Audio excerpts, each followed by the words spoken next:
Silas Stone mandou parabéns a todos, em especial minha referência Adam. Silas Stone. Valeu, Silas. Vamos lá. O Caio Murilo, o nosso Caio Murilo, Renato.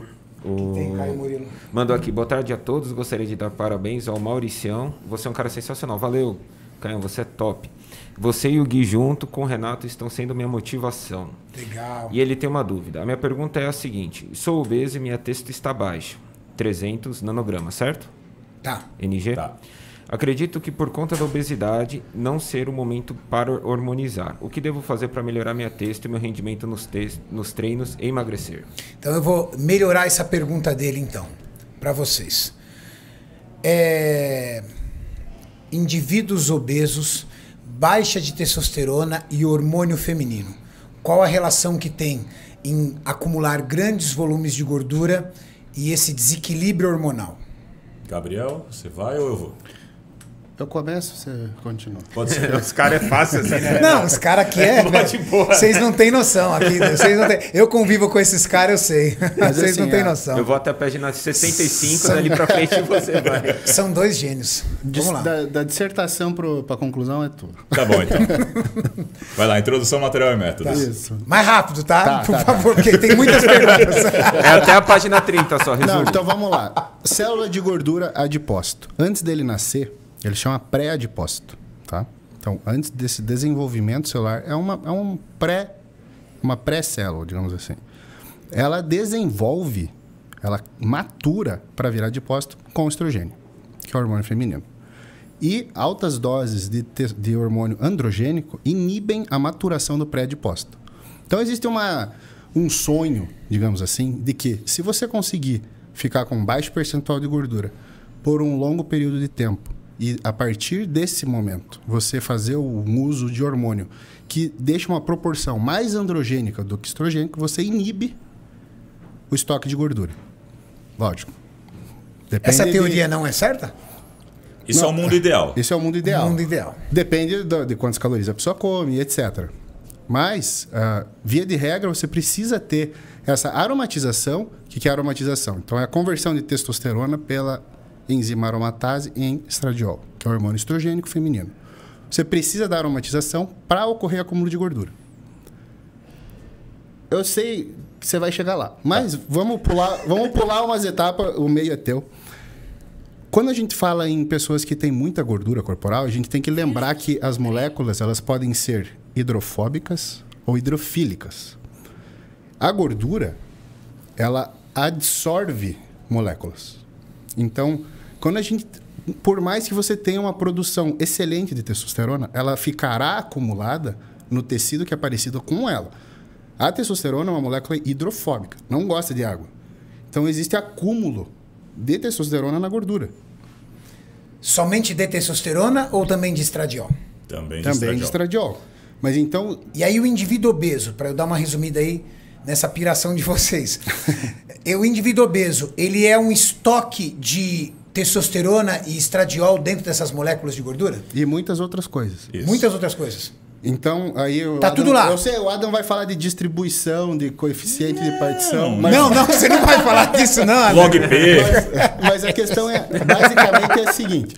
O que se descobriu? Através de cirurgia bariátrica, deu um avanço nessa área. Porque a pessoa perdia 30 quilos muito rápido. E algumas pessoas que faziam uso de medicamentos controlados, tipo tricíclico, elas acabavam internadas por intoxicação. Porque como elas emagreceram muito rápido, o medicamento que estava estocado na gordura dela caiu no sangue. Foi liberado para circulação. E aí essas pessoas iam internadas.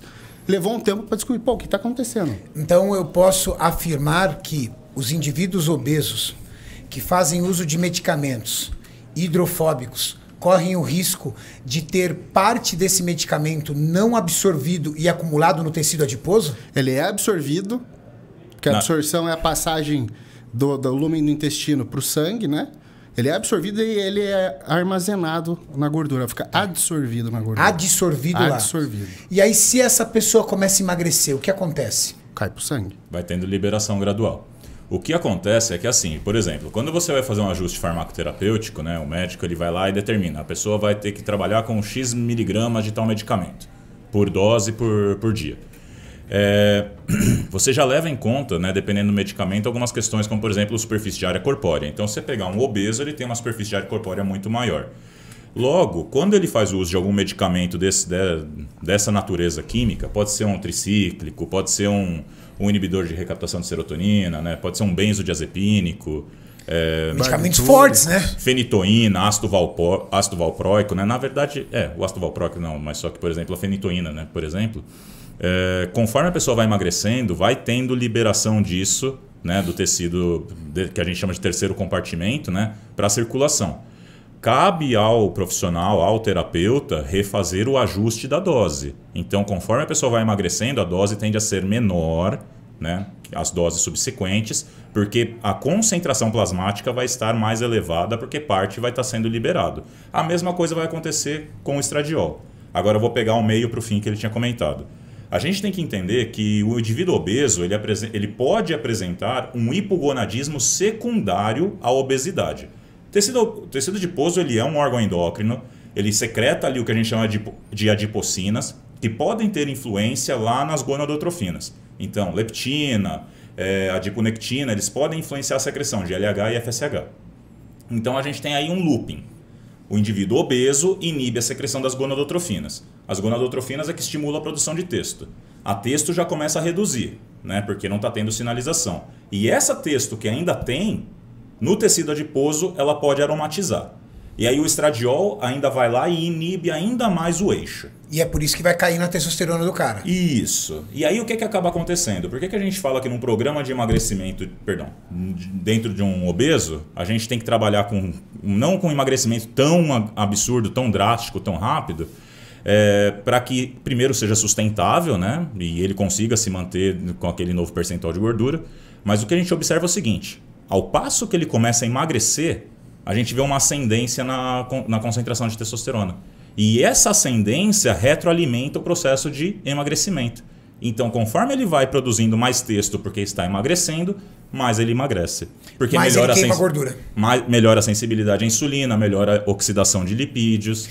Então, e ele deixa de ser hipogonádico. Então, eu vou fazer uma pergunta mais direta. Sim.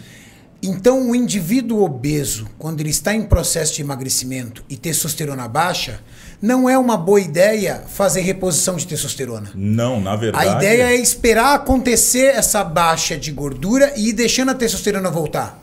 Então, é que nem o Gabriel falou. Porque tem muita gente que fala assim pra mim: Renato, eu sou obeso, minha testo tá baixa, eu preciso começar a academia. Devo hormonizar? Não. Legal. Mas assim, Renato, é aquilo. Eu, Gabriel... Estamos sempre falando em via de regra, né? Não nas exceções. Sim. É que a gente tá assim, a gente tem que tomar um certo cuidado também, porque é aquilo. Eu não posso ditar terapêutica, assim como não, o a Gabriel. gente tá falando só de bioquímica. Sim, tá? sim. Sempre aqui, gente, não é prescrição, não é terapia, não.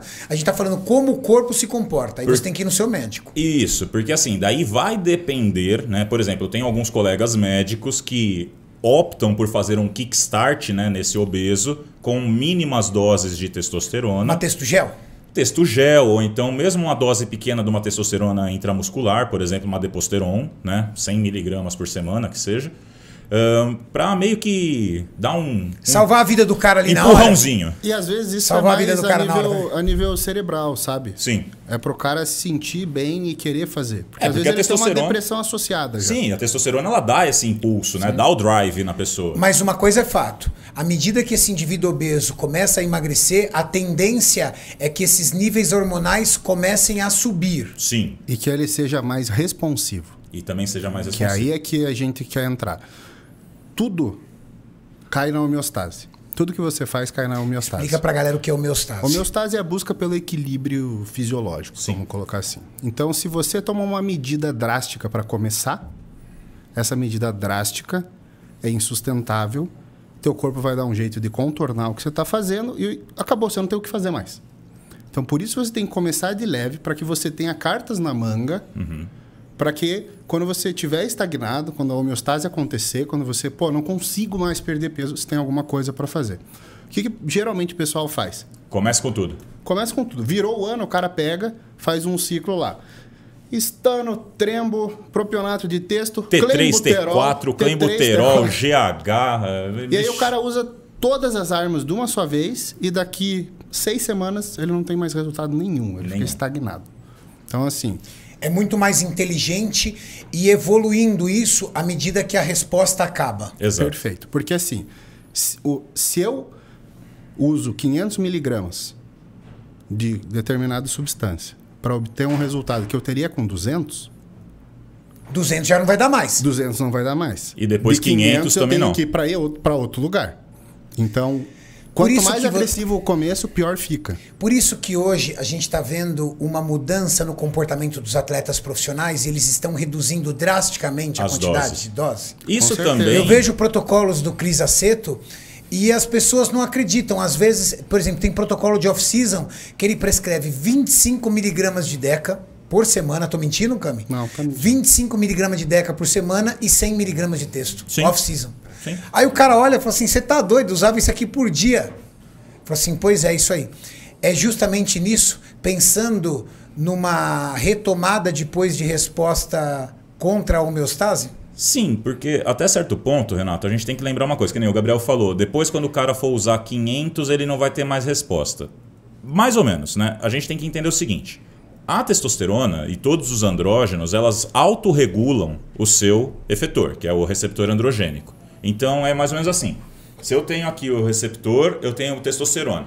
A ligação dos dois lá no núcleo sinaliza a síntese de mais receptores. Né? Ao contrário do que dizem por aí, que quando você usa testosterona você tem down. É o contrário de adrenérgico. É o contrário de adrenérgico, exato. Receptores nucleares, né, receptores citoplasmáticos, eles funcionam de forma diferente, né, a sua saturação, do que receptores de membrana. Então a gente tem receptores do tipo tirosina quinase, receptor metabotrópico e por aí vai. No fim das contas, o que acaba acontecendo? Já viu aquela situação que o cara começa socando um monte de droga de uma vez? O ciclo é uma merda, ele só tem colateral. Ele para, dá um tempo, volta, usa uma dose igual ou menor e tem mais resposta? Isso por quê? Porque lá atrás, quando ele usou aquela dose super elevada, ele não tinha receptor suficiente para poder saturar com essa quantidade de droga que ele utilizava. Porém, essa quantidade de droga que ele utilizava estimulava os poucos receptores que ele tinha, que levou a formar novos receptores. E o treino. E o treino também estimula isso. Também estimula a síntese de receptor. Então, o tempo de treino, 200 miligramas de testosterona por semana, para quem está no primeiro ano de academia e para quem está no 10º ano de academia, faz muita diferença. Faz. Porque o cara que está com 10 anos de treino, ele tem muito mais receptor e ele é muito mais responsivo. Por isso que 200 miligramas para ele vai fazer uma diferença, assim, absurda.